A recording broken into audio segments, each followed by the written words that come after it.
જય સિયારામ બધાને. તો જો આજ બનાવીએ છીએ આપણે બાજરાના સરમિયા.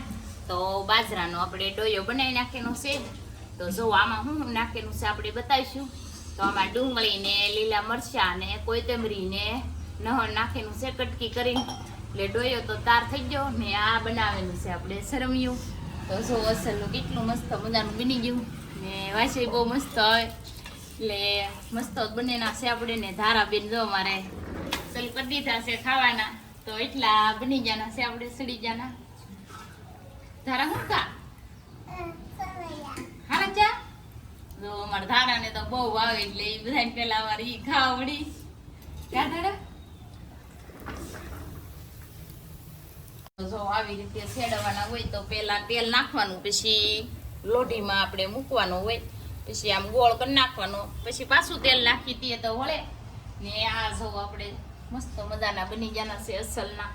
તો જો આ બાજુ હારા છે ને બે બાજુ આવા શેડવાના હોય એટલે મજા આવે ખાવાની. તો જો મારા બા બનાવવા મીડ્યા છે સરમિયા. તો આવી રીતે આપણે મૂકવાના હોય બાજરાનું ઓલું કરીને. તો જો અસલના બને. તો મારા બાને તો બહુ મસ્ત આવડે, કેમ કે મને તો બહુ ફાવતું નહીં એટલે મારા બાને બહુ આવડે. તો જો બની ગયો અસલનો. તો હવે આપણે નાખી દઈએ તેલ. તો જો આવી રીતે તેલ નાખવાનું હોય, નકર તો બળી જાય તરત. સડી જાય એટલે આપણે વાળશું ને. આ જુઓ એટલા સડી ગયા હે. તો જો આવી રીતે હળવું કરીને વાળવું પડે, નકર તો તૂટી જાય તરત. પાછું તેલ નાખવું પડે, નકર તો પાછો એવું થઈ જાય, બળી જાય તરત.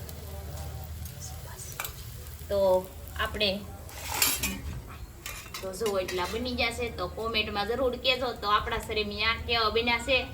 બાજરાના રોટલા બનાવેલા છે. તો જો અસલના બનેલા છે. તો આપણે આમાં નાખેલું છે નહણ કટકી કરેલું લીલું ને આપણે નાખેલું છે આમાં ડુંગળી ને મરચાં લીલા ને બધું મિક્સમાં ભેગું કરીને બનાવેલું છે. તો જો અસલનું બની ગયા. તો હાલો બધા સરમિયા ખાવા.